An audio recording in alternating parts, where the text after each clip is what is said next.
Okay, so it's 3:03 on December 9th, 2025. I haven't been on the bike in probably about 10 days, maybe, when I replaced the tire. I did pull the bike out. One of the two tires was a little low, which was kind of annoying because I thought I patched the hole, so either it had an extra hole or my patch job sucked. Regardless, here we are. But it only, it only deflated a little bit over the course of a week. So I'm kind of hoping that it's good enough and I'm not going to run across any problems. Okay. If it sounds like I'm breathing heavy, yes, I am. Why? Well, because this is all uphill. 2, I haven't ridden in a couple weeks, or probably about 2 weeks, minus that short 5-mile ride when I changed the tire. And I don't have pedal assist on. So, yeah. Ooh, how quickly do we get out of shape? It's also been that long, actually a few days longer since I've been to the gym. I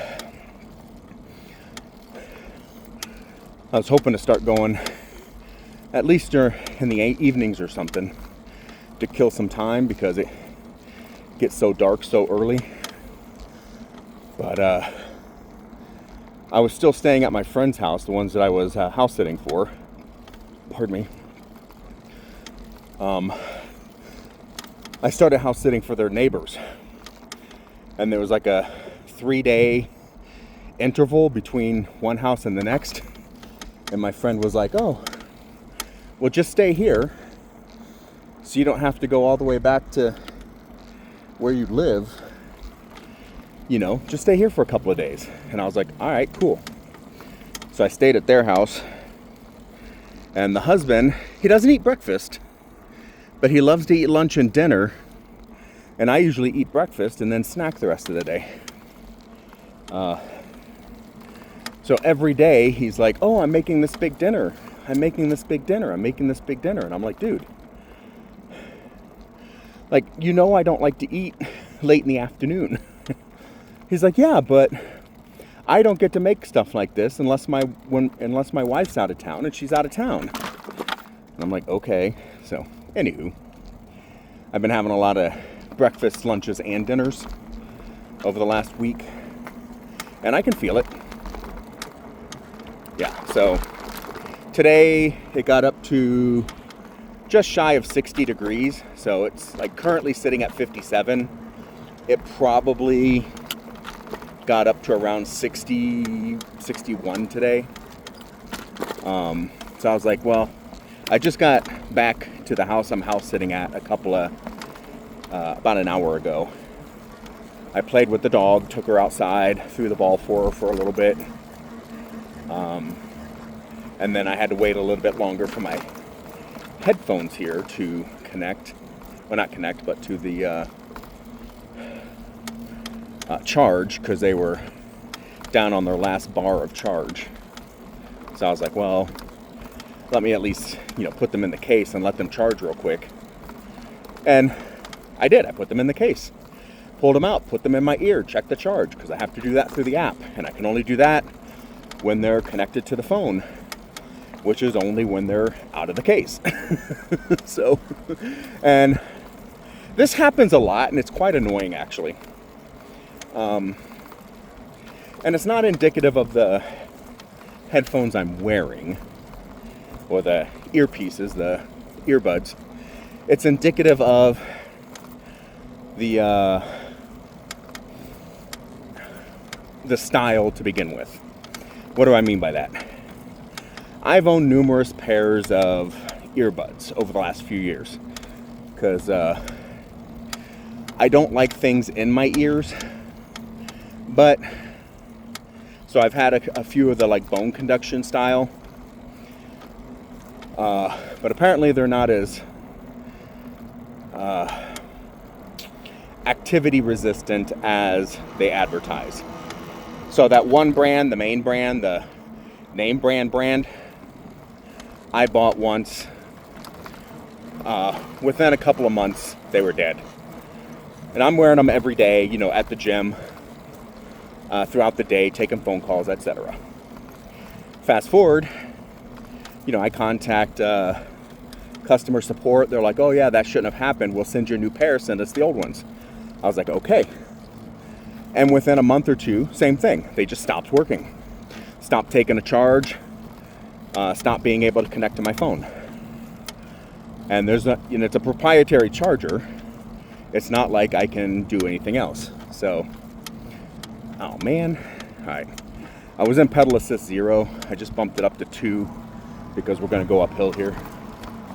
I didn't know they were doing construction still. Because the other day when I came through here on a walk, they weren't doing construction. But to be fair, it was a I think Thanksgiving weekend. So, anywho, yeah. So, same thing happened. I called the company. They're like, yeah, that's bad. Send them back. We'll send you a new pair. And at that point, I was just like, they sent me a new pair. I sent them back. And at that point, I was like, I'm never buying a pair of these again, ever. Like, I used to be an advocate for them. I told a lot of people about how nice they are, how convenient they are. They're very light. They don't go in your ears. You can still hear your surroundings, etc. But I was like, three pair in 6 months? Are you kidding? So, yeah, I was a little unhappy with that. So when it came time, because they didn't last that long, on your left. When it came time to buy a new pair, I bought these cheap Chinese pair. They were like 17 bucks. They were just 2 earbuds. They wrapped around the ears because I do like that function, especially if I'm at the gym or doing something active. So I went ahead and bought these. You know, I just needed something to wear at the gym. I have my headphones for, you know, when I need to watch, you know, a movie or be on a call or whatever. So I wore them for like a year, and they worked great. And then one day they stopped working. I'm like, 20 bucks, who cares? I go buy another pair, buy the new version. Sound quality is slightly a little bit better, but still worked great. Didn't have a problem with them. And then about a year into it, they broke, and I'm like, all right, cool, I'll go buy a new pair. But that's when I decided, well, let me see if buying a little bit more expensive pair is you know, if they'll last longer than a year. So I bought a pair of, I think, $65, $70 earbuds. And yeah, just did not care for them one bit. Did not care for how they fit, did not care for how they, the sound quality, whatever. Sent them back. Bought another pair. Same thing. Did not care for the way they hurt my ears. And I like the wraparound ones. Every time I've tried to include bought the kinds that do not wrap around your ears, that are supposed to hang on by your ear, not ear flaps, but the natural variation ridges in your ears. The kind that, you know, they're like, oh yeah, adjust this to where it sticks behind that thing on your ear. Every time I've worn a pair of those, just even talking or breathing heavy makes them fall out. So I like the kind that do wrap around the ears, or have some sort of retention thing. So I bought a couple of different kinds of pairs. I bought some other cheap, no-name Chinese brand, and they were fine. I love the sound quality. They were comfortable enough to wear to the gym. But then they ended up, the two sides weren't syncing together very well. So the audio would be like a quarter of a second off from one ear to the other. And it was just enough. It shouldn't have been a bother, but it was. It annoyed me. So I went ahead and sent those back and ended up buying the pair that I have now, which are Anchor Soundcore. And sound quality is great. Comfort level is probably a 7 out of 10, with those bone conduction ones that I liked being closer to like a 9 or 9.5 out of 10. But these have like soft ear rings or ear grasper things. I don't know what to call them. And they're, you know, they're relatively comfortable, but if you wear them for a while, you do notice them. So it's like whatever. And I do. I wear them a lot. I wear them at the gym. I wear them when I'm doing stuff and I'm listening to, you know, either an ebook or a podcast or music or something, and I just don't want anybody else. Either I don't want to bother anybody or I don't want them to know what I'm listening to. So, yeah. Anywho, but the whole idea is that they, or the whole reason I got on this tangent was because they're not charging equally. Like, I put them both in the case at the same time. I closed the case at the same time. One came out 15 minutes later, fully charged. The other one came out at the same battery level as I put it in the case. And I'm like, are you kidding me with this? So, yeah, I had to wait a few more minutes, put them in the case, wait a few more minutes, and it's still only half full.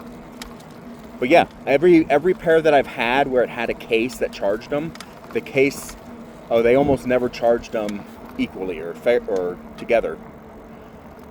So yeah, it's been kind of a pain in the butt. Because sometimes, yeah, I go to put them on to go to the gym and one side is not charged. I was at pedal assist 2 because I was still set up for going up that hill. I just dropped it into pedal assist 1 and I was like, man, this bike is heavy. It's been a minute. So, anywho, yeah. So yeah, one of these headsets is not as charged as the other. Or one of these earbuds is not as charged as the other. But every set that I've had where it, the two sides were connected by either a cable or a frame or something, I've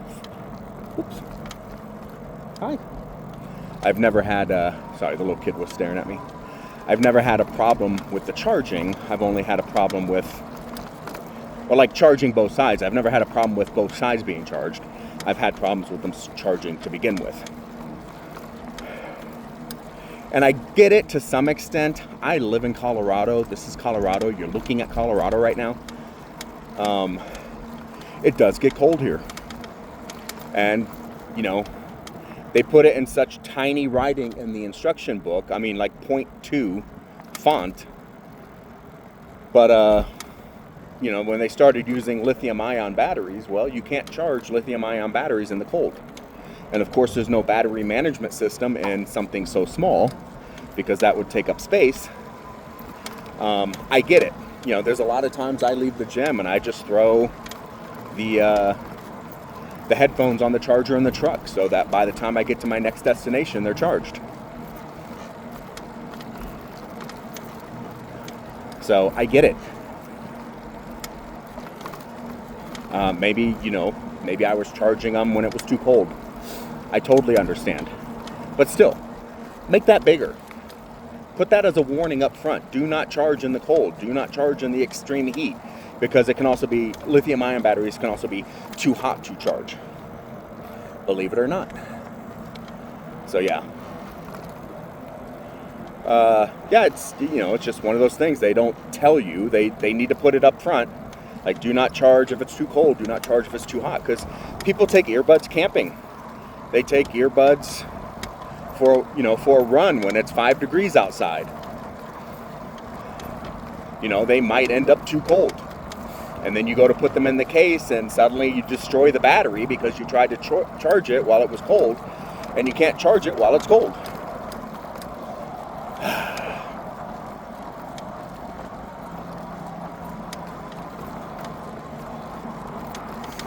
So yeah, that's I mean, that was a hard lesson to learn, and some of those bone-conducting earphones or headphones, headpieces, headsets, because they're not exactly earbuds, have the sound quality has gotten really good, like better than what I'm wearing now.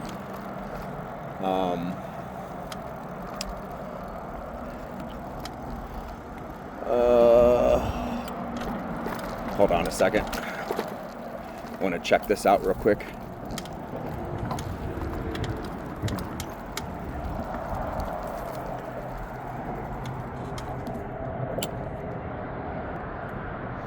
Alright, there used to be some graffiti and stuff back here, but apparently it's gone now. So, we'll go back over here.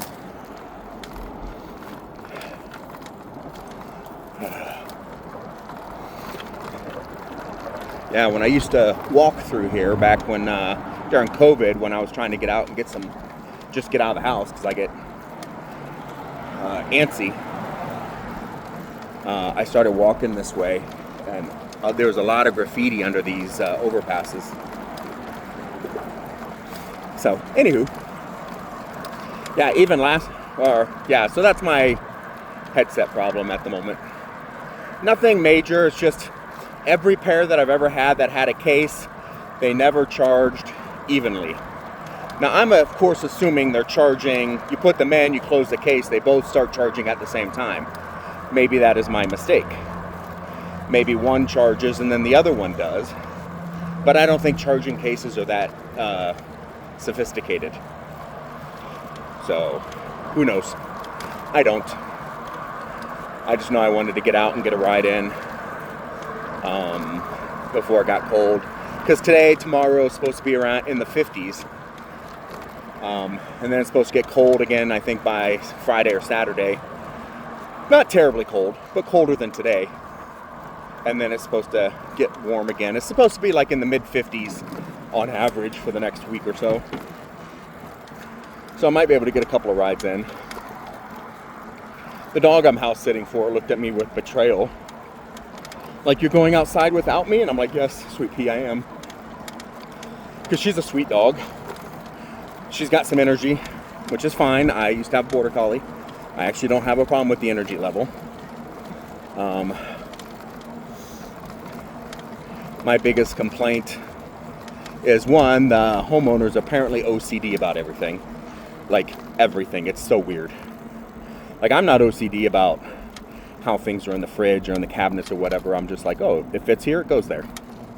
They have everything marked. Like, this is where it goes. This is, like, all their towels are folded the exact same way. All their...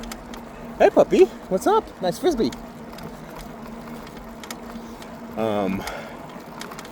You know, everything's in its place. Everything's automated. Even their freaking soap dispensers.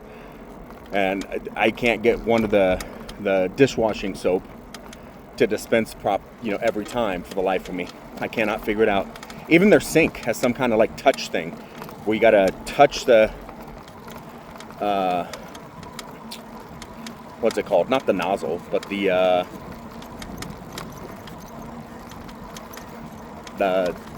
thing where the water comes out. What's that called? Why can I not think of it? I don't know.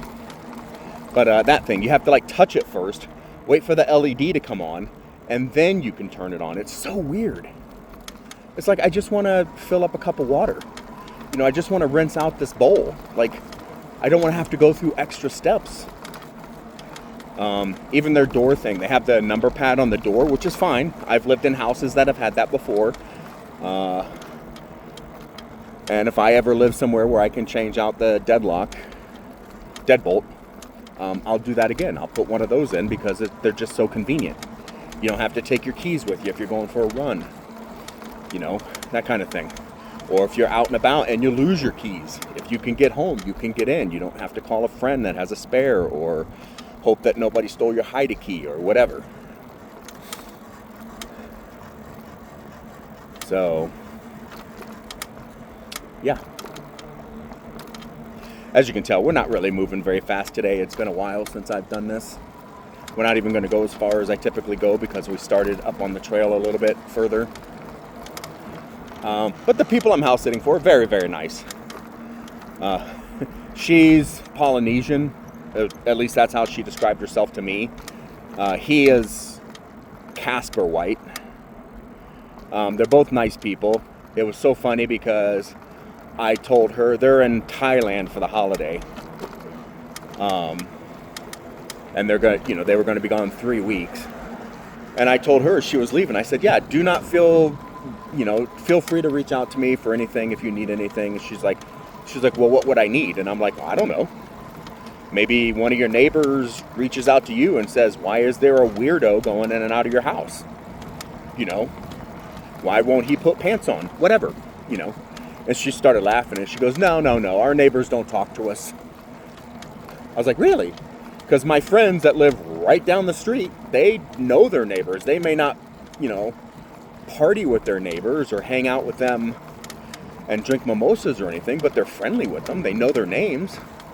They even have a list on their fridge of what names live in what houses up the street so they can keep track of their neighbors.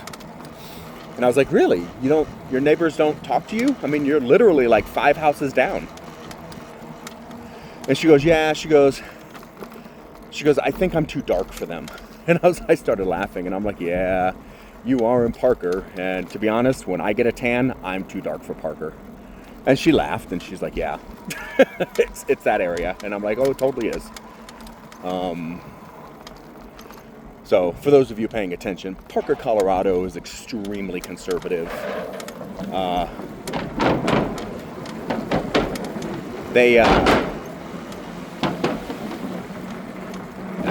They are by and large not the kind of people that invite diversity. So, I mean, you can go around, you can see the occasional Indian. There have been a few more African American / black families moving in, but it's still at that point where when you see Indians or you see black people, it actually strikes you as odd, like, oh shit, you're here. Okay, cool. Because it's just so out of place for Parker to see that kind of diversity. Where if you go into Aurora, no big deal. Every other person is not a white person. If you go into Denver, it's a little bit more Caucasian-y, but it's liberal Caucasian-y. So, yeah. I mean, don't get me wrong, Denver has a large population of black people, Hispanic people, etc. It's just not as pronounced as Aurora.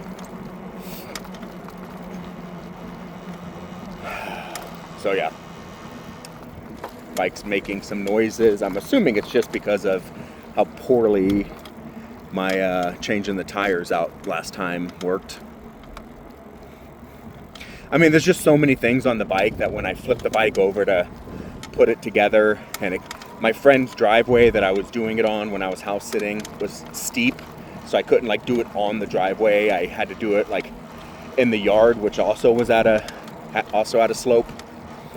So the bike fell over a couple of times, and then when you're doing something, it loses its balance and it falls over again, even though whatever. And with the computer button and the computer itself and other things that stick up higher than the handlebars, you have to remove all those things or at least adjust them so they're not in the way and blah, blah, blah. It became an issue. Especially since I don't own a bicycle stand, and neither do my friends. Speaking of my friends, they're the ones that bought the house in North Carolina. They were gone for 10 days. They went on a cruise, visited his family or their families in Southern California. Then they went on a cruise for a week, and then they came back, spent another day or two with their families in Southern California, and then came back to Colorado. Oh, so many stories I got from that cruise. But fast forward, the next day, so they get back last week ago Oh no, a week ago today.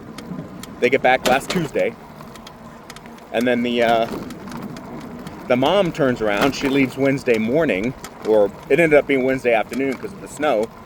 But she left Wednesday to go to North Carolina. A friend of hers was driving through the state and said, yeah, I'll come meet you at your new house and stay with you if you come out and meet me, and we'll, hang out and have a girls' week. So she went out there. So she was home like barely 18 hours, and it was supposed to be less than 12. But with the snow delays and everything, she got barely 18 hours before she turned around and left again. Apparently she was not happy. Because her husband takes every frickin' call on speakerphone. I'm sitting there in the house when she's calling him, complaining about where they live. We went out to dinner last night and everybody in the restaurant was old. It's like, well, you did move to a part of the country that people retire to. I don't know what to tell you. Like, for somebody who's politically engaged, you're not socioeconomically engaged. Are you kidding me? And then she was telling the husband that she couldn't live in the house because the air conditioning, the builders installed the air conditioning right outside the master bedroom. On their current house, it's installed outside the garage. So they never hear the AC unit. Well, she heard the AC unit because, it's the South and you're still running the AC. And she called her husband up and complained that, she was mad. She was saying that he coerced her into buying the house and he didn't take her feelings seriously when they bought the house and blah, blah, blah. And I was like, what's she going on about? And he's like, oh, she was upset at where the air conditioning is outside the master bedroom. She said the electromagnetic waves were preventing her from sleeping. And so she cannot live in that house, and she will not live in that house because of the electromagnetic waves. I'm like, yeah, okay. I was like, well, she likes her crystals and stuff. Tell her to figure out which crystal cancels out electromagnetism and put those in the windowsill and she'll be fine. Hi, puppy. And he's like, yeah, she already knows all that. That's why we got crystals everywhere around this house. And they do. I mean, every room has a little bowl of crystals. There's crystals in the windowsills. There's crystals on the bookcases. There's crystals next to the TV. And in the bathroom, there's crystals everywhere. And I'm like, well, I don't know what to tell you, dude. And then before they left on their trip, they showed me that their front door, the door handle, had broken. They weren't sure how, but they're just like, yeah, be aware of this is broken. I'm like, cool. Well, the night before they got back, I was taking the dog out. I went to open the door, and the other side fell off. So both the inside and the outside of the door handle stopped working. So I told them about it when they got back. Husband's like, yeah, that's not a problem. We'll just... Because the whole inside and everything had fallen apart. And I was like, yeah, if you look here, it looks like some of the screws got sheared in half, the ones that hold it on. How you doing? Oops. I'm sneaking up behind you. I just didn't want to spook the dog. Hey, puppy, how's it going? Okay, ignore me. So yeah, she... he's like, yeah, we'll figure it out. And I was like, yeah, it might be as simple as this. And he's like, well, we'll just buy a new one. So I went to the store with him. He bought whichever one he wanted. It was a lot more expensive. He found one on Amazon for like $60 he was ready to buy. The wife said no. She found one at Lowe's.com that she wanted. We go to Lowe's. Lowe's doesn't have it. They don't have that one in stock. So he just buys one while we're there. And I'm like, yeah, whatever, dude. I don't have to deal with your wife. So, get whatever. I mean, you guys will talk to each other 400 times a day about her feelings of the local restaurant. But you can't call her up and say, hey, here's the one I'm looking at, knowing full well that she's going to be more. Well, I was telling him this at the Lowe's with the Lowe's guy. I was like, yeah, you know, this is the little kind of detail things that women notice when they look at a house that maybe, you know, that men don't notice. Like, I don't look at the hardware on the cabinets and stuff. Other than maybe if it's a drawer, I pull it out and put it in to see if it's on rollers or on, what are they called? The beads, the metal beads. Why can I not think of the word? But like the BB type things, the metal beads. That's what I look for, to see if it's going to be a problem for me going forward. I said I don't look at it as a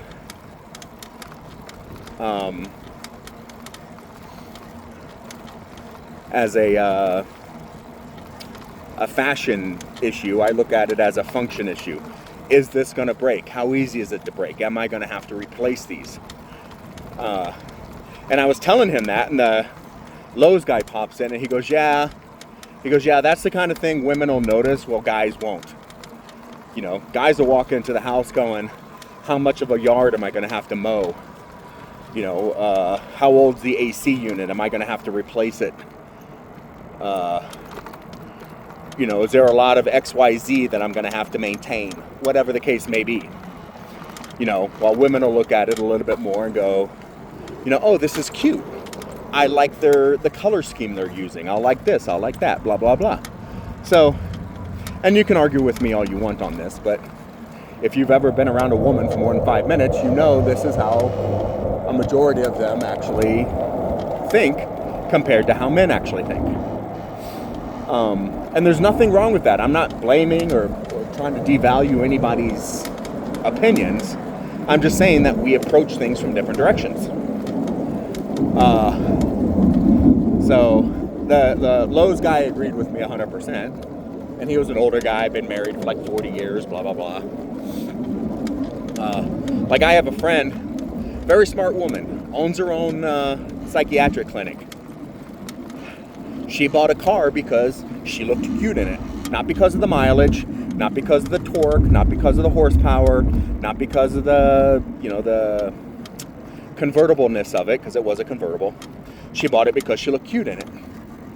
So yeah, guys and girls approach things from different directions.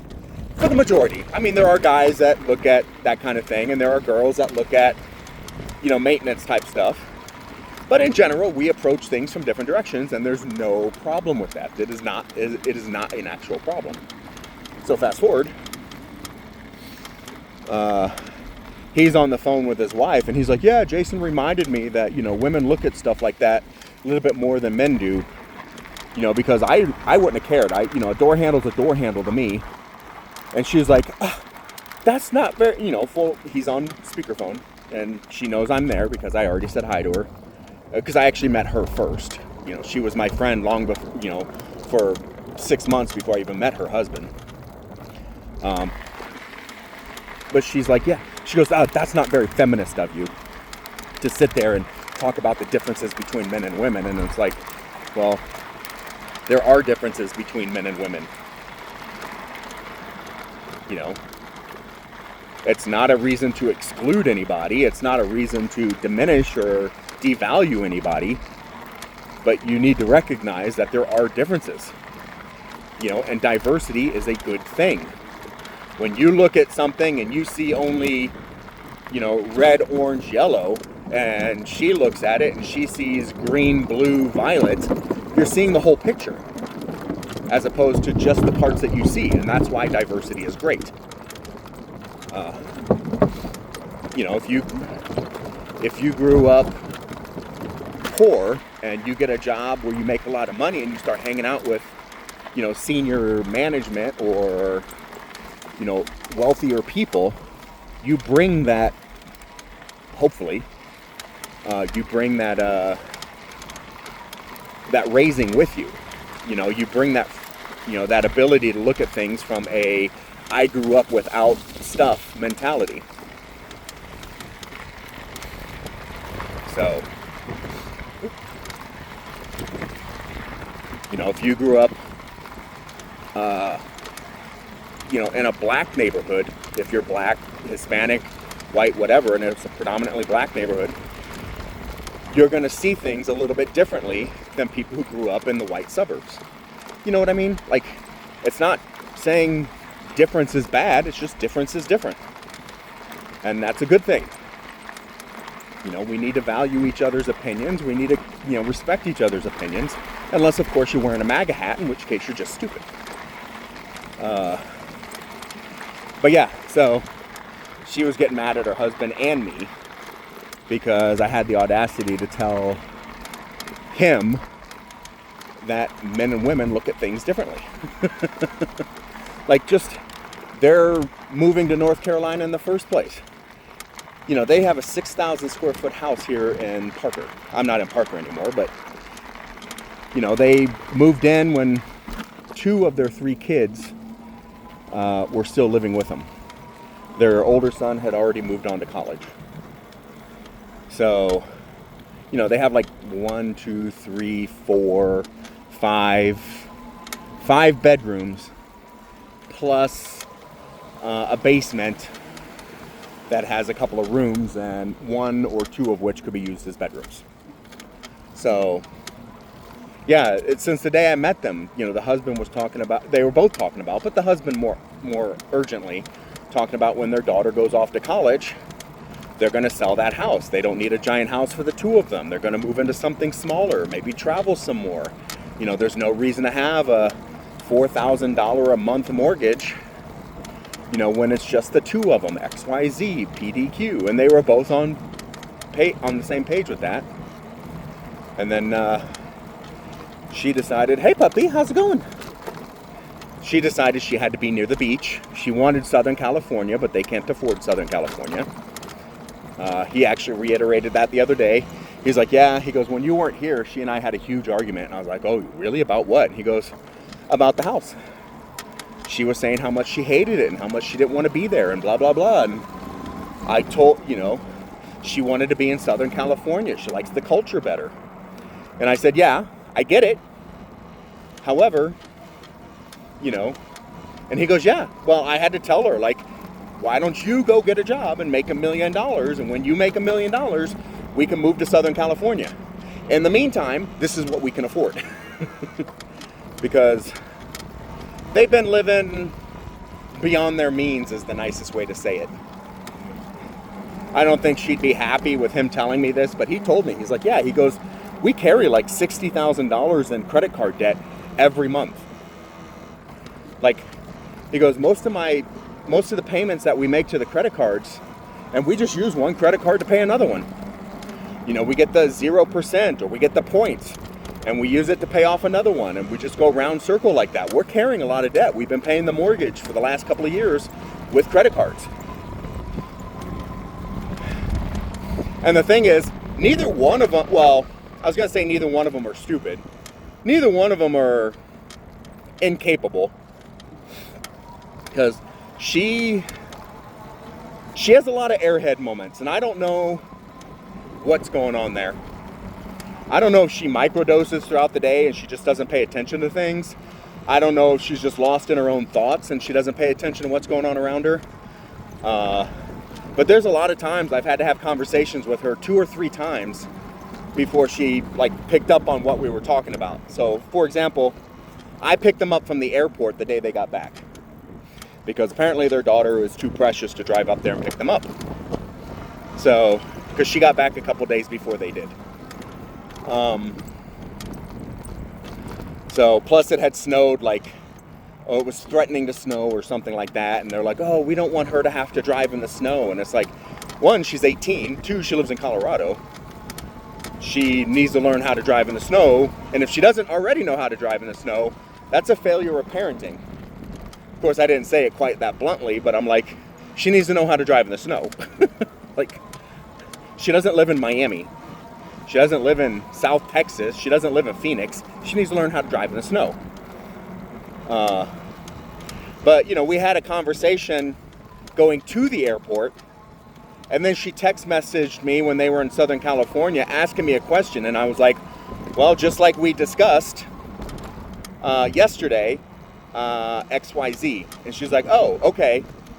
And then on the way back, we're having a conversation from the airport. I'm letting her know what's going on with the house and, some things that I noticed and blah, blah, blah. Just, basic, like, hey, this is what, nothing bad happened. I'm just letting them in on what's been going on. And we talk about politics and stuff because she's very involved with Democrat politics and I'm very involved with politics in general. So we're talking about politics and stuff, and then she's just like kind of doing that, looking out the window and just saying yeah once in a while, or yeah, yeah, and I know she doesn't drink, so I was starting to wonder if maybe she was a little, on something else, which is fine, but just tell me. I mean, I'm not going to turn you into the cops. I don't care. So fast forward. The next day, we're talking because her flight's delayed. And I'm staying at their house. I was all packed up and ready to go. And they were like, why don't you just stay here for the next couple of days? And I was like, are you sure? And they're like, yeah. And I was like, all right, cool. Because it was just going to be the dad and the daughter in the 6,000 square foot house. They're like, yeah, it's just going to be the two of them. So there's plenty of room if you just want to stay for a couple of days until you start your other house or your house sitting gig. I was like, cool. So I'm talking to her, and she's pretty much point for point having the exact same conversation with me as we did the day before coming back from the flight. And normally, under other circumstances, I would say something like, oh yeah, she was probably just had that, I think last time I took a left here. Let's go straight and see what happens. It might just meet up. I might just think it was like travel fog. Like you're doing so much and everything's starting to blur together and you're just kind of going through the paces, blah, blah, blah. Except she does this a lot. Like we'll have a conversation on the phone. I'll come over to their house a couple hours later and she'll have the exact same conversation with me. Oh, all right, this just goes this way. Okay.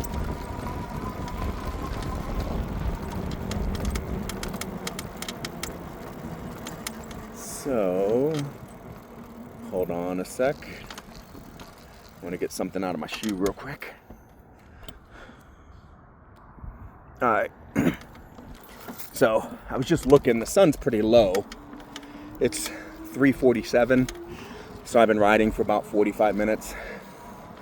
I'm gonna go to 4 o'clock and then turn around wherever that may be because the sun's getting low. We're still getting darker. This is the time of year where the sun's behind the mountains by like 4:30. So I just want to make sure that I get back before it gets too dark. More importantly, before it gets too cold. Anywho. But she has this like her airhead moments. And I don't know if it's because she's airheady or if it's because, she's micro-dosing throughout the day or heavy dosing throughout the day. I don't know. But apparently she did learn how to turn off the AC unit at the new house. And once she turned off the AC unit, because again, it is wintertime in North Carolina. I mean, you don't need the AC on. She was able to sleep through the night and got a great night's sleep. And it's like, okay, so. But he had already contacted the contractor about moving the AC unit to another part of the yard, like around the house or something. And the contractor told him it was going to be like 10 grand at least. And that's if they only move it like 10 feet. So yeah, it's an issue. Oh, I think this is the homeless guy that has like all these walking sticks. He finds sticks and he carves them into walking sticks. And I was going to buy one from him a few years ago. Just one, to give him some money, and two, because I like unique things.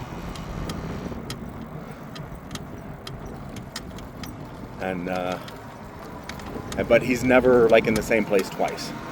And right now I don't have a wallet or anything on me, so, or any way to get a stick back.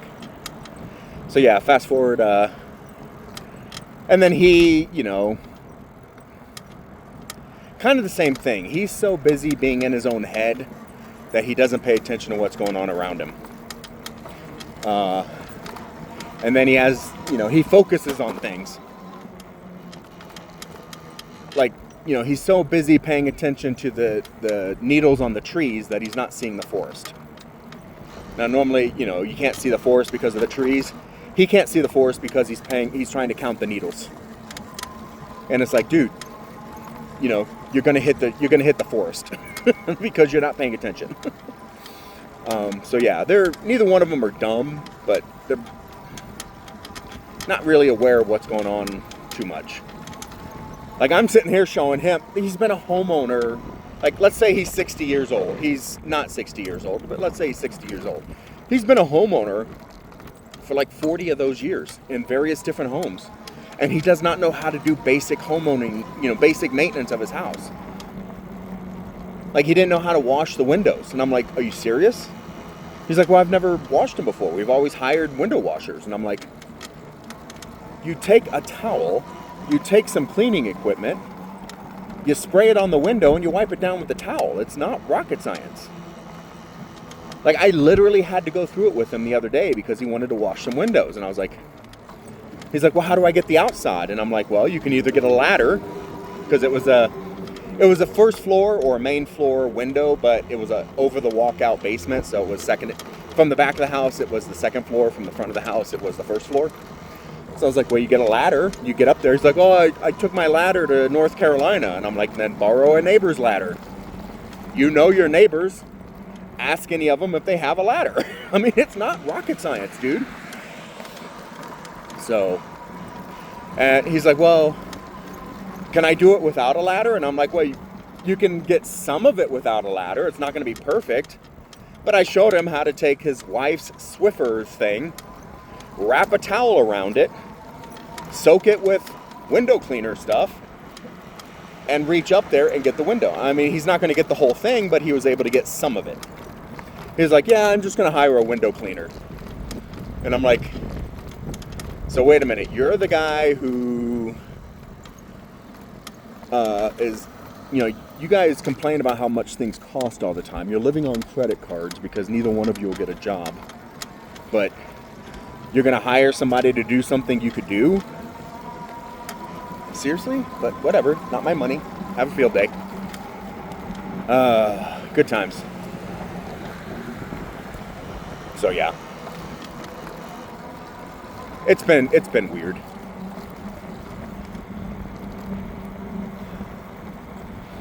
Like, she got a bad night's sleep, one bad night of sleep, and she was ready to call the whole move off and demand that he sells the house or he was going to live there by himself. And he's like trying to take care of everything, and he's sitting there telling me, he's like, oh, I got to do this and I got to do that and I got to do all these other things. And I'm like, well, it's a good thing you have a wife and a daughter that live with you. You have a son that lives barely an hour away, and you have another son that's coming in for the holidays. And he's like, well, none of them want to do this kind of stuff. And I'm like, okay, tell them to. Like, it's not that hard. Like, your wife lives there. She can help you with stuff. Your daughter lives there. She can do stuff with you or for you, or, you can divvy up the tasks or whatever. You have a daughter. Make her do something. But that's I've known them for about 5 years now. And that's what they've always done with their daughter. Is when I first met them and they first invited me over for dinner and stuff, they said they have a rule. Cooks don't clean. So whoever doesn't cook the dinner has to clean up afterwards. And I'm like, oh, okay. I mean, that's actually a good policy to have. And I remember being over there one time when both their sons were there, and sure enough, after dinner, the sons got up and they helped the dad clean the table and do the dishes and wipe down the kitchen and stuff. And I'm like, okay. And I always help too whenever I'm over there because I never cook. But I always help them, clear the table and maybe take out the garbage, maybe, soak some groceries or something, or soak some groceries, soak some, whatchamahoo's-it. I get it. I'm a team player. Well, fast forward. Actually, we're going to turn around here as soon as we're going to get on the sidewalk off to the right. So fast forward, when it's just the three of them, the husband, wife, and the daughter, and I'm over there, I noticed after like 2 or 3 dinners, and I had to ask the husband, I was like, I thought the rule was cooks don't clean, and you cooked and you're cleaning. He goes, yeah, she's supposed to help. And I'm like, so why isn't she helping? He's like, well, because every time I ask her to help, my wife says she doesn't have to. And I'm like, yeah, you guys need to be on the same page on these things. And sure enough, like I picked up the daughter the day before, 2 days before they got back. And I'd picked her up at the airport before when I've house sat for them, for like a day or two before they got back or whatever. And she is messy. She doesn't know how to put anything away. She doesn't know how to close doors. So you go you go to the kitchen, you can tell exactly what she did because all the cabinet doors are open. She gets a new glass every time she wants a glass of water. She gets a new glass, and it's like, you can use the same glass. Like there's nothing against using the same glass for this glass and that glass, or for this drink and that drink. And she's like, well, but, and she made some frozen microwave or something food, which they have in their house for emergencies only because the wife does not like those kind of food. But she made some food and then she just kind of walked away from it, left it sitting on the counter. And I'm like, okay. Like, are you going to finish that? And I asked her that. I said, are you going to finish that? And she goes, well, I might come back later and finish it. 2 days later, it was still sitting there. She didn't even bother to throw it away. Her dad apparently told her to take the garbage out. So she took the garbage can out, the big one, the one that the garbage truck comes by and lifts and puts in the back of their truck. And I was like, but you missed the garbage in the kitchen. She goes, well, he didn't tell me to get the garbage in the kitchen, just to take the garbage can out. And I'm like, are you serious? So you took out an empty garbage can? She goes, yeah, I thought it was weird that there was nothing in it. And it didn't occur to you to like take out the garbage in the kitchen. She's like, well, he only asked me to take out the blue one. And I'm like, are you kidding? Because the garbage can for the garbage company is blue. And I'm like, is this really happening? Like, you're trying to get into prestigious universities. Johns Hopkins, Harvard, Georgetown, Columbia. And you can't figure out how to, like, check the kitchen garbage to see if it needs to be taken out? Seriously? Yeah. So, like I said, she's going to have issues. And I even talked to her mom, I talked to her parents about it when I picked them up from the airport. And I was like, yeah, I was in the middle of cleaning the house, but, she decided to leave a mess everywhere, and she's 18. I'm not cleaning up after her. I didn't clean up after her when she was 17, because she was close enough to being an adult. She's not 8, she's not 10, she's 18. She can clean up her own stuff. And the mom's like, yeah, I've worried about what's going to happen to her when she goes off to college, like, and she has to live in the dorms and stuff. And I'm like, yeah, might want to have that conversation with her. Because she's not picking up on it on her own. And, it's not occurring to her that she has to do anything for herself. That there's always going to be somebody there who takes care of everything after. She's extremely privileged. Like, we got back from the airport when I picked up the daughter, opened up the garage, and she's like, oh, she was so happy. She goes, oh, so happy to see my car. I love my car. My car is great. And I was like, your car? You mean your mom's car? She goes, well, it's practically mine. And I was like, it'll practically be yours when you start paying the bill on it. Until then, it's your mom's car, and you use it once in a while. Now, to be fair, she uses it more than her mom, because her mom and her dad are both homebodies.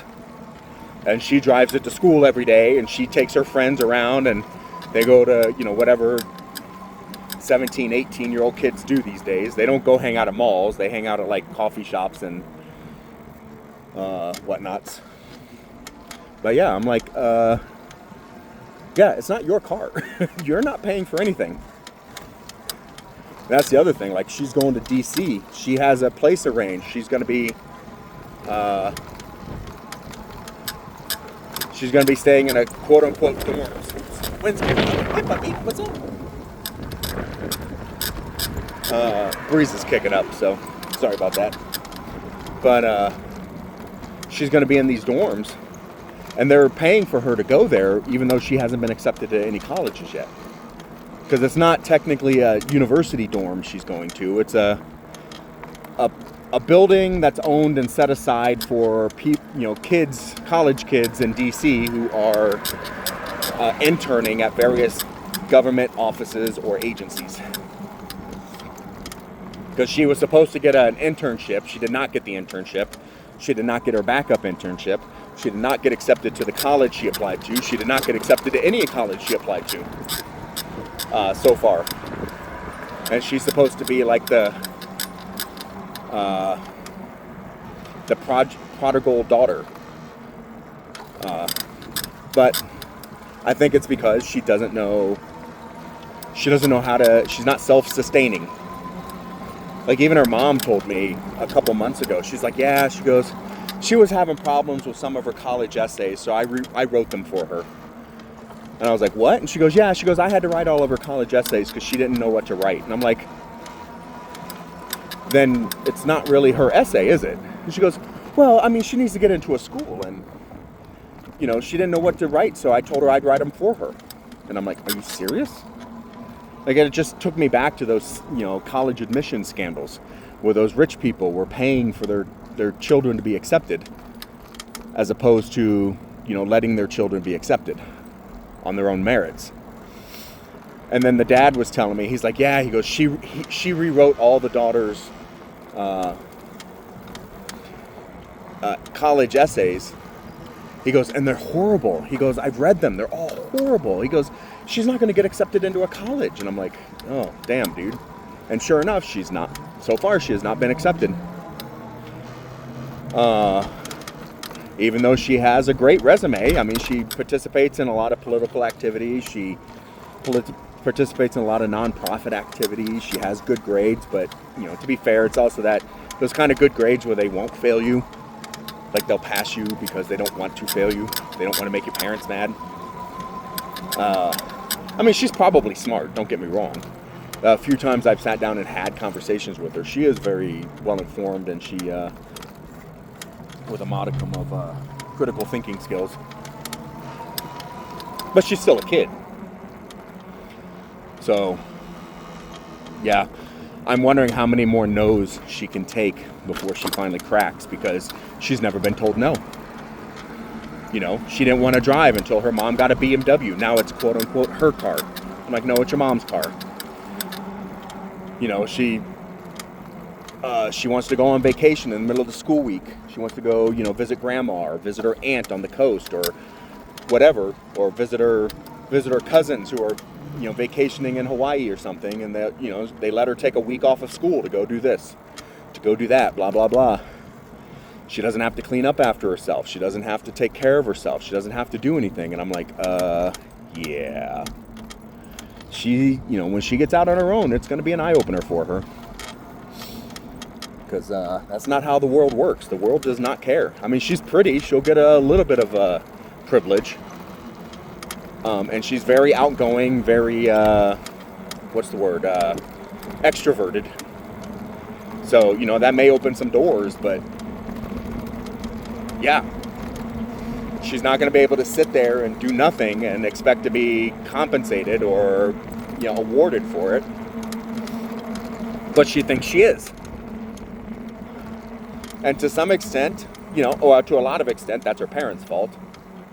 But they took the no hands approach to raising their kids. Hands off, let the kids do what they want as long as they're successful. Because she was complaining the other night, one of the last nights I was there, she was like, oh, I got to get back on my, because she graduates next week. She had one class she had to take in order to graduate, and so she graduates next week. And she's like, yeah, she goes, I have to go work on this group project, blah, blah, blah. We're using Chat GPT to write the essays. And I'm like, what? And she goes, yeah. She goes, it's fine, everybody's doing it. And I was like, well, you're not actually learning anything except how to get somebody else to do your work for you. That's all you're doing. Like, I don't like crutches. I've said that before.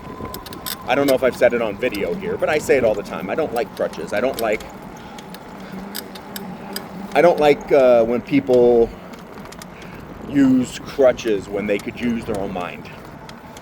So crutches would be like ChatGPT. Like people who can't tell east, west, north, and south without using their phone or without asking Siri or whatever.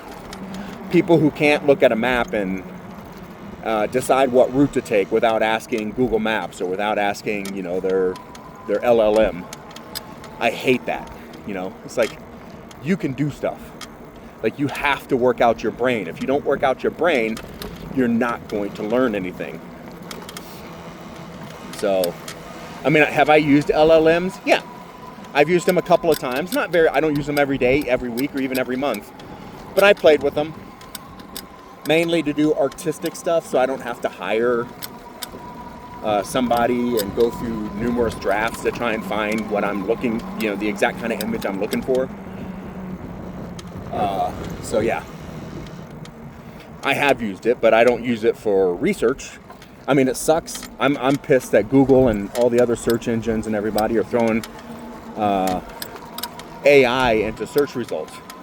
Well, this is what the search results say. Okay, here's a link to the article that we stole all this information from.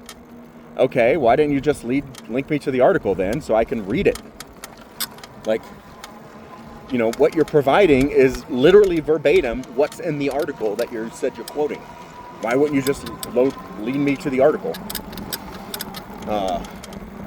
The only time that's been a benefit is if there's a paywall. And they're like, yeah, we went to the article, we summarized what's happening, and we're giving it to you. You click on the article, and it's like, oh, here's a paywall. Please sign up and give us all your information before we let you read about anything. And that's a whole other issue. But yeah. So the daughter had an interesting trip when they went on their cruise. Because she's 18. She met a boy. She came back all starry-eyed and dreamy and everything. And she's like, oh my God, he's so cute. And he's successful. He's like 21. And he's already like, he makes like $500,000 a year making content on YouTube. And I was like, oh, good for him. What kind of content does he make? Something about cars. Like he drives cars or something. And I was like, oh, good for him. She showed me his channel. And I'm like, yeah, this is stupid. She goes, yeah, it says he said his demographics are mostly 16 to 25-year-old men. And I was like, yeah, I can see how this appeals to the dumber among us. She goes, but he's successful at it. And I was like, good for him. She goes, yeah, so we hung out in the hot tub a lot and, you know, we hooked up and, you know, he was like my cruise boyfriend. It was great. And, you know, we exchanged information and we still chat and stuff. And I was like, oh, cool. So he still like replies when you reach out to him and answers the phone and stuff. She goes, well, it takes him like 8 to 10 hours to reply to anything. And I was like, oh. Knowing full well this is like the, oh shit, this woman's still texting me type thing. Crap, why is this girl still texting me? Like the cruise is over. So yeah, I've been teasing her a lot about that. I'm like, well, you know, and I told her, I was upfront with her. I said, yeah, as long as you went into it knowing that it was probably just a little vacation romance, that's fine. Have a field day. Enjoy yourself. You know. But if you went into it thinking that you found your soulmate and, you know, he's going to fly out here and swoop you up and drive you back to LA in one of the fancy cars that he drives, maybe not. And sure enough, her dad reached out to me the other day and said, hey, do you want to come over? I'm making tacos. And I was like, I wasn't hungry, but I mean, who can say no to tacos, right? So she, you know, she happened to mention that he hasn't, this shipboard romance hasn't reached out to her since they got back, or in like 3 or 4 days. She goes, yeah, it's fine. I was like, you could tell she was bummed by it because, again, she's never faced that kind of, not loss, what's the word I'm looking for? She's never faced that kind of disappointment where she didn't win all the time. Because she actually said, she goes, well, if I don't get accepted in any of my colleges, maybe I'll just move out to LA and help him with his channel. And I'm like, okay, you were a shipboard piece of ass. I didn't tell her kind of like that. I wasn't that blunt with her. But she's still, you know, a teenage girl. But I was like, yeah, you were just you know, you got to look at it like it was just a little fling that you had on the ship. Not, you know, anything else. Because she doesn't, I don't think she understands. And I was telling a female friend of mine about this. And she goes, oh, that poor girl. She doesn't understand that guy was just like getting what he could while he could. And I said, exactly. Exactly. Like when I was that age, it's exactly what I would have done. Yeah, so she hasn't realized yet that some guys are only interested in her for certain things. Because, you know, she grew up in this affluent area of this relatively affluent town where everybody's all, you know, woke and emotional and, you know, oh, I want to know about your feelings. I'm like, no. Most of the guys out there your age do not care about your feelings. Some will. Some absolutely will. Most of them don't. They're going to want to get in your pants and they're going to say and do whatever they can to do that. That's it. Now, a lot of you are probably thinking, oh no, I was never like that, or my child's not like that, or, you know, that never happened. Yes, it does. It absolutely does. The kids these days are a little bit less open about it because of the social media aspect. You know, there's whole Facebook groups and websites about women sharing information on dudes that they went out with. So it's a little bit harder to keep it under wraps. So, you know, the guys might try to spend a little bit more time with you, act like you're dating, you know, for a few weeks or a month or two before, you know, you guys break it off. Which it used to be, you would date for a few weeks or a month or two before you hooked up with somebody. Like if you liked them, before you hooked up with them. You know, now they're like hook up first and, you know, see if we're physically compatible before we see if we're mentally compatible. Yeah. It's surreal. Alright, I think I take this right. I think that's the one that I always miss. I always take the left. I gotta take the right. You can tell it's a little bit darker. Luckily, I'm not wearing sunglasses today. It was already overcast and dark enough that I didn't feel the need to. So, might try to get another ride in tomorrow. We'll see. I did notice when I went through some of that snowy, icy mud stuff, these tires did slip a little, but they didn't slip so far that I felt uncomfortable or like I was going to go down. So, that's good.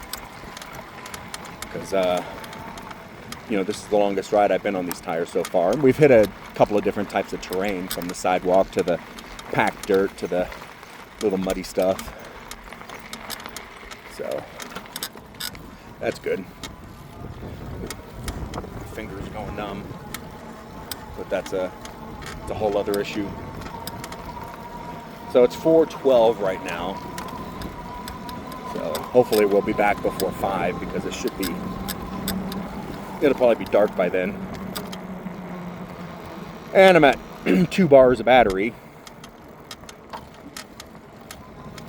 So I don't know if this battery's getting worse or if it's just because it's been sitting there and it's gone through some cold fronts and some warm fronts and stuff that it just naturally dissipated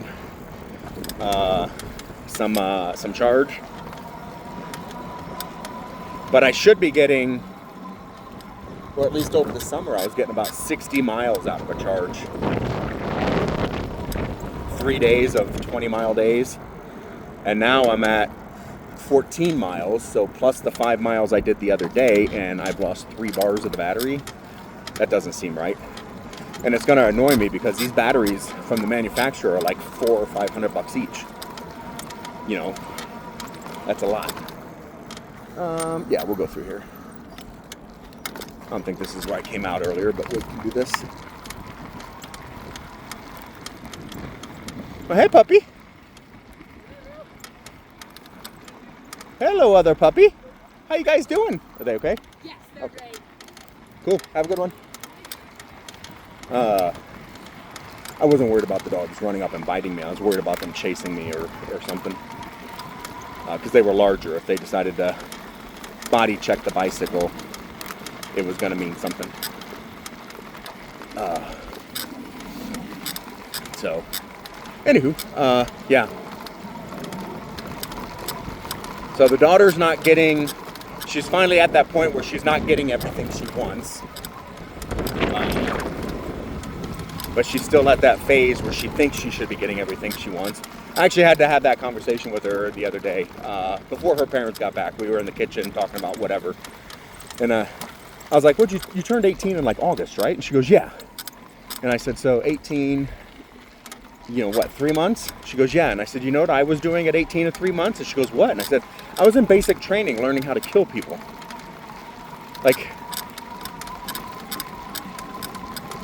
Like you sitting here like unable to even throw away your own food? Are you kidding me? Well, hey buddy, nice stick. Hey buddy.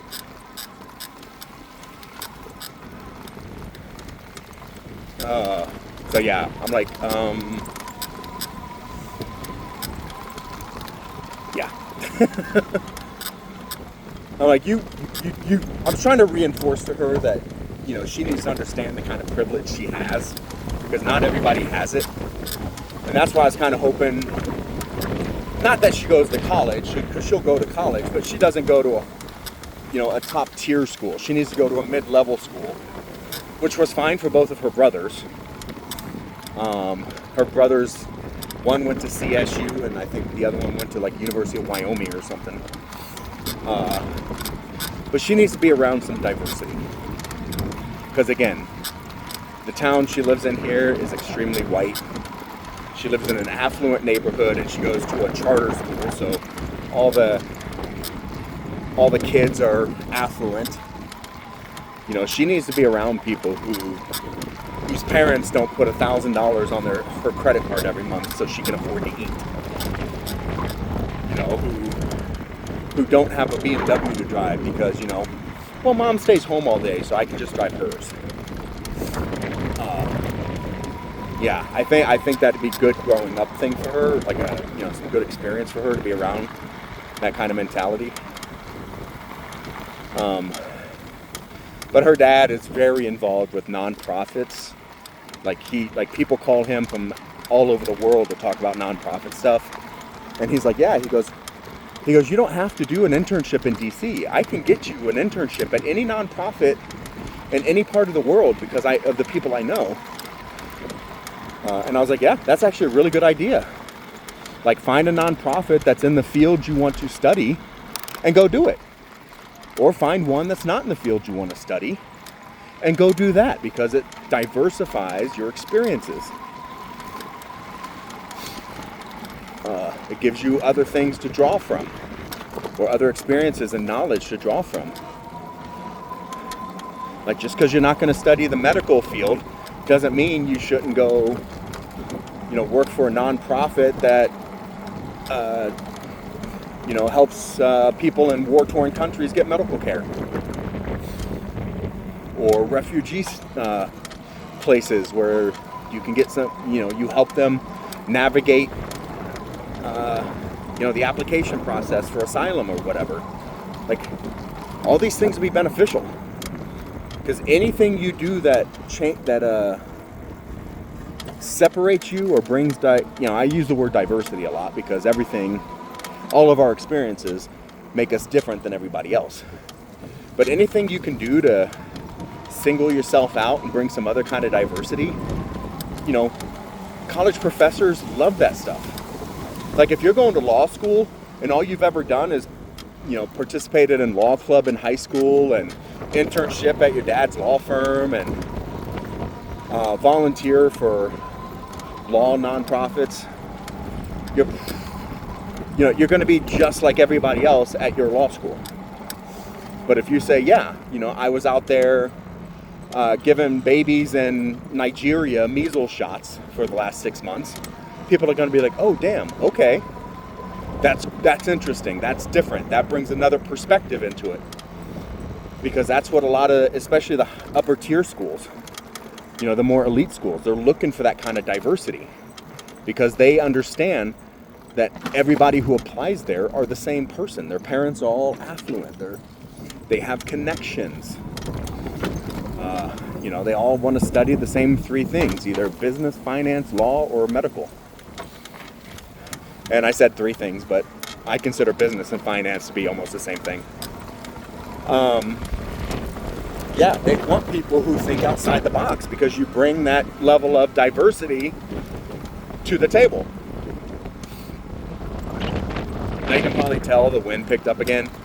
I don't think the wind picks up so much as, you know, the place that I'm at and the direction I'm facing now is more into the wind. But you can probably also tell how low the sun is on the horizon, and we still got a few miles to go. Luckily, I'm pretty sure we'll make it. And then I gotta feed the dog I'm watching, and then I'll take him for a walk. We've been going for an evening walk, like I used to do with my dogs. Last night I actually took him, because it's only like 5 houses down. I took him to my friend's house and let her play with their dog, and their dog was done after like 10 minutes. One, he didn't really play that much because he's a big fat dog. And he does have hip issues and he does have leg issues that they never addressed because it would be quote unquote too expensive.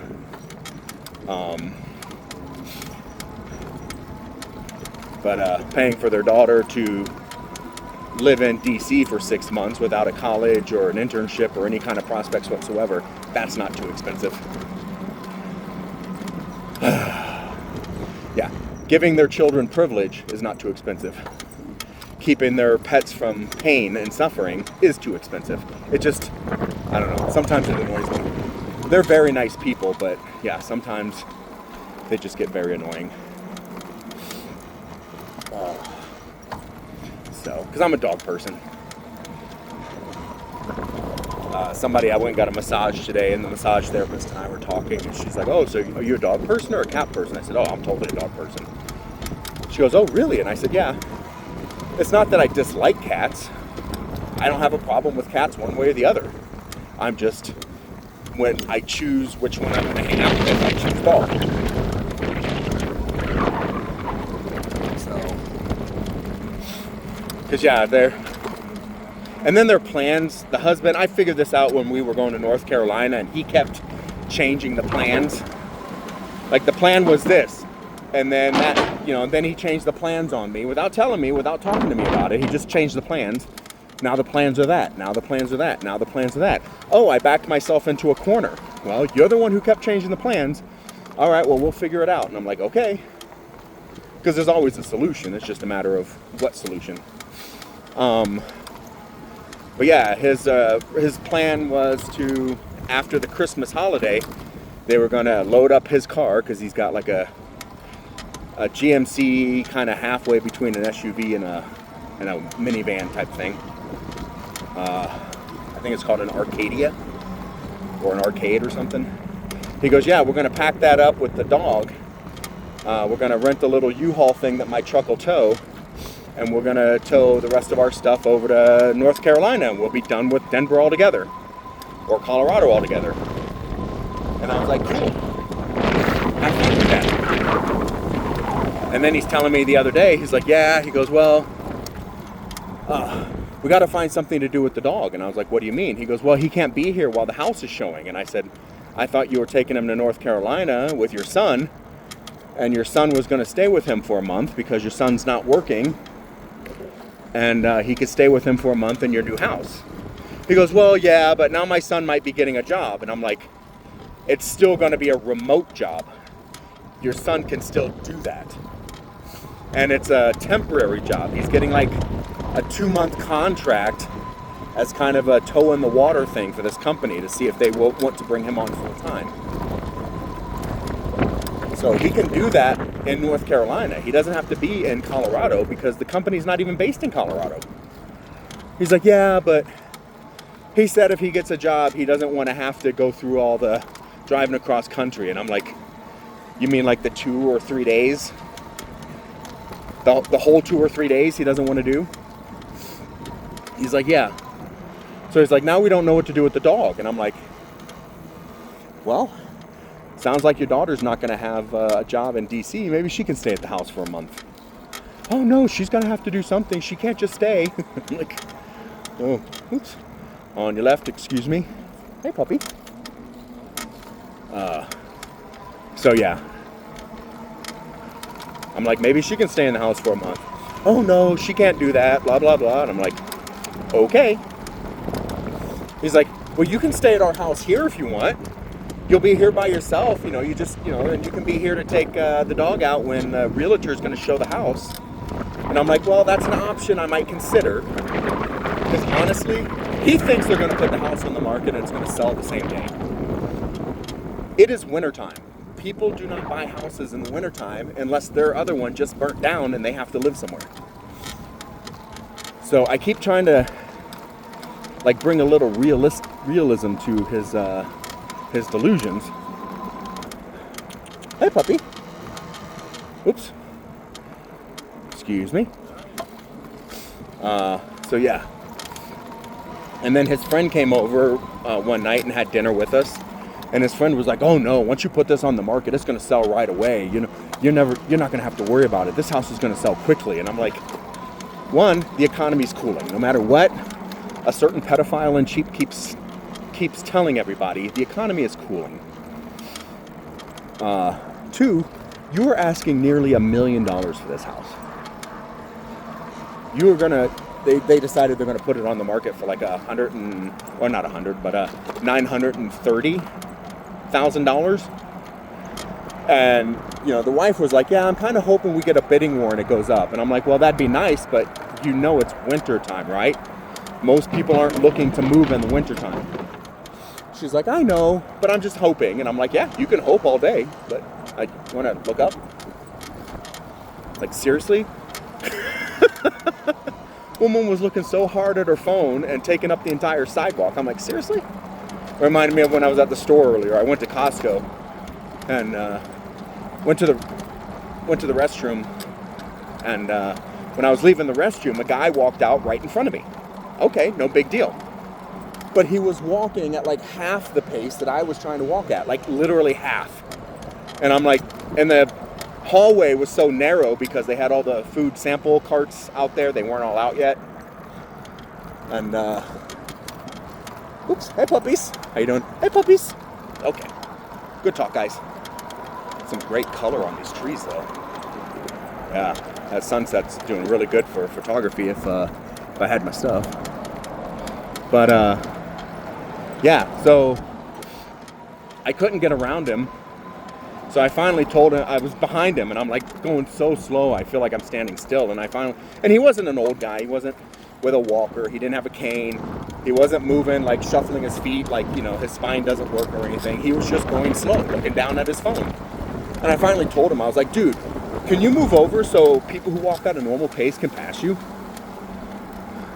I didn't even look up. He just moved over. I fully expected some kind of snide remark out of him, but I'm like, I don't care, dude. I really do not care. Like, I'm trying to move at a normal pace for a person of my size, and you are, like, doing a fraction of that. There are people behind me now. There is a line because you will not walk fast enough. And it's not like he was even self-aware enough to go, oh, I'm going slow. Let me move over to the side. Let me pull off. You know? Nope, he was just going slow. This is a dog park over here off to my right, which you probably can't see because of the dynamic range of the phone. But I might bring the dog over here tomorrow. I think today was the warm day of the week. But like I said, it's not supposed to be terribly cold. It's supposed to be in the mid to upper 50s all week. But I might bring her over here, maybe around this time, because there seems to be a few people here. Let her see if she'll run around with some of the other dogs. And I just heard a new noise. I hate new noises. Oh yeah, so let me tell you this story about the pedophile. And I'm using air quotes you can't see. So on this boat trip, or the cruise that the family went on,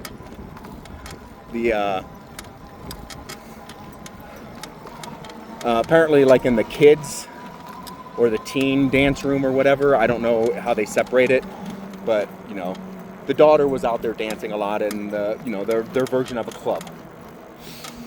And some guy hit on her. Said he was 21 or 22.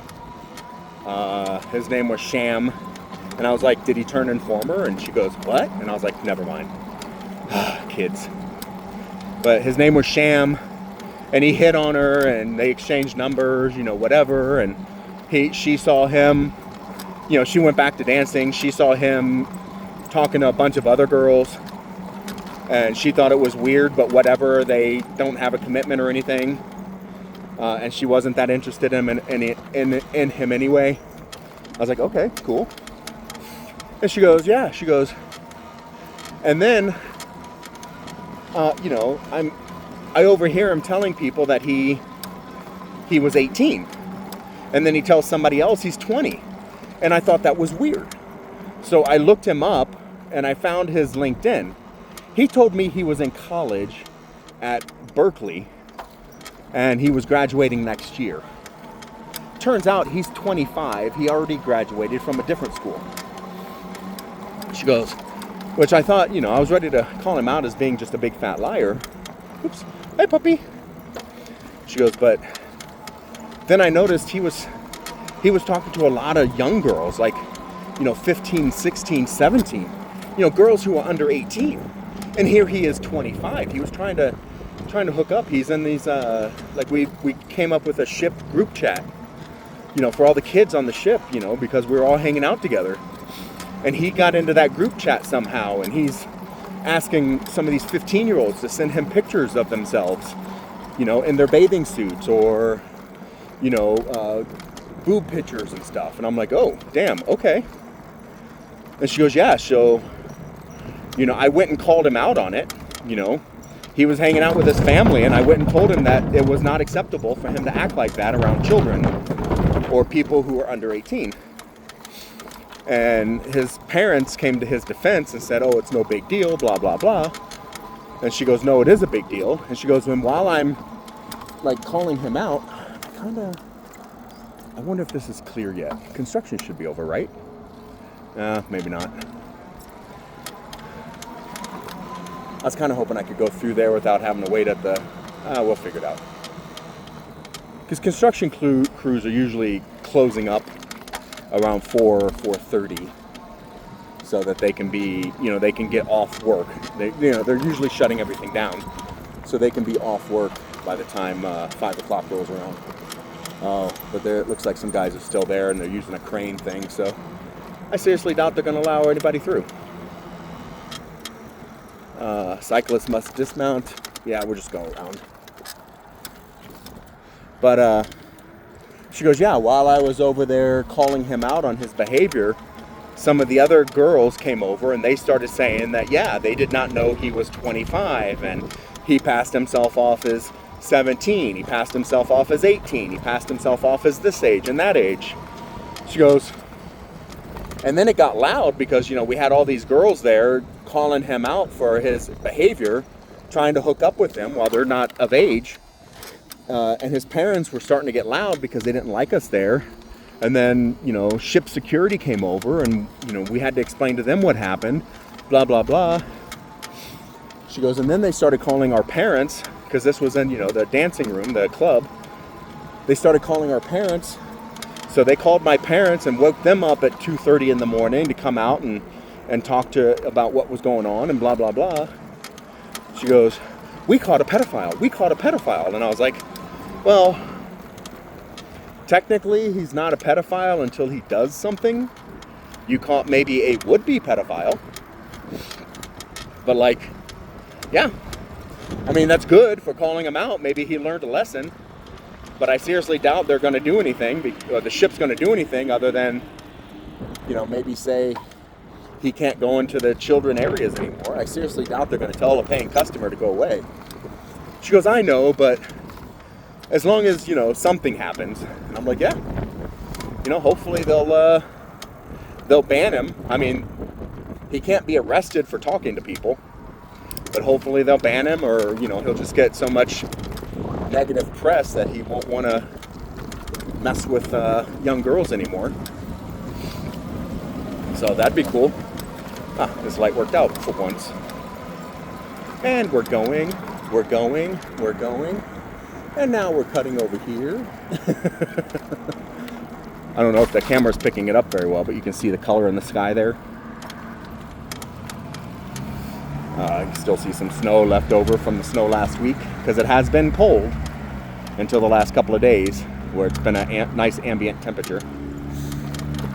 I say nice, but you know, like not freezing. So yeah. So she was super excited about that because, you know, she's like, I did my good deed. Like, I got a pedophile off the streets. And I was like, well, you got a would-be pedophile off the streets. You know, there's a difference, because you're not a convicted felon until you're a convicted felon. That's why anytime the news or the politicians or anybody, they always say allegedly. Because right now it's just being alleged. There's a difference. But she was so busy, you know, patting her own back. I was like, whatever. I'm not going to argue with you. She was telling me, she's like, yeah, he just went around and talked to every girl he could. And I said, yeah, I knew a guy in the Army like that. He was just constantly talking to different girls. Constantly. He'd chat this one up, and then he'd go chat that one up, then that one, then that one, then that one. And I asked him one time why he doesn't just, like, try to get to know a girl and make a connection with her. And he's like, oh, it's a numbers game. You talk to enough of them, and somebody's going to say yes. And I'm like, I get that, but, you know, but wouldn't you want to, like, make a connection? Wouldn't you want to, like, find some commonality and laugh and enjoy each other's company? He's like, yeah, we'll get there when I'm done. You know, if we go out a couple of times, we'll see what happens. And I'm like, okay. And I still got that mentality where, you know, I don't want to put in time and effort on somebody who is not interested. For example, I met a woman the other day when I went to Home Depot to pick up some stuff for my friend. And we actually had a really fun conversation. And I was like, well, here's my number. Why don't we go out and have a drink sometime? She goes, absolutely. I was like, cool. So she gave me her number too. That was last Friday. Today is Tuesday. I reached out to her on Saturday, said, hey, been thinking about you all day. Do you want to go out and get that drink? And she goes, oh, I work Saturdays. My days off are Sundays and Mondays. And I was like, oh, okay. And then I reached out to her yesterday and I said, hey, it's Sunday. Just wondering if you're still interested in getting that drink. And I haven't heard back from her at all. And I'm like, okay. Maybe something happened in her world. Maybe she just decided, you know, I was too much effort, or maybe I wasn't putting in enough effort. Because I've known plenty of people who they need to be love bombed, I think is the term, or they want to be love bombed. And I'm like, no, I want to get to know you. I'm not going to just like jump in and start love bombing you. I mean, it could be something completely different, but that's the impression I get, is that I was asking her to hang out with me, go, you know, meet me and, you know, go on a de facto date.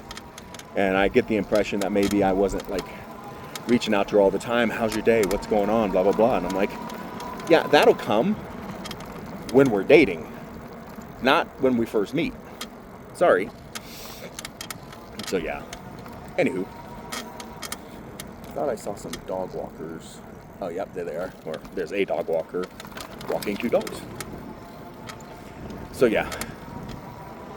But like, you know, the girl giving me a massage today, we had a great conversation. And she had she's a little younger. She's actually young enough to be my daughter.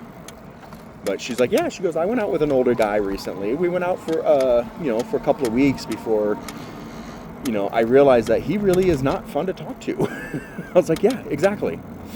I was like, good for you for dating older, because there's a lot of people right now who don't think you should date more than like 2 or 3 years plus or minus of your own age, which I think is BS. You know, date whoever you click with. You know, if that's an older person, great, have a field day. If that's a younger person, great, have a field day.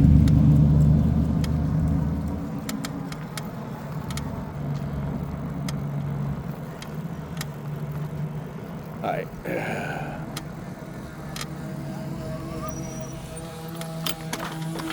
Oh.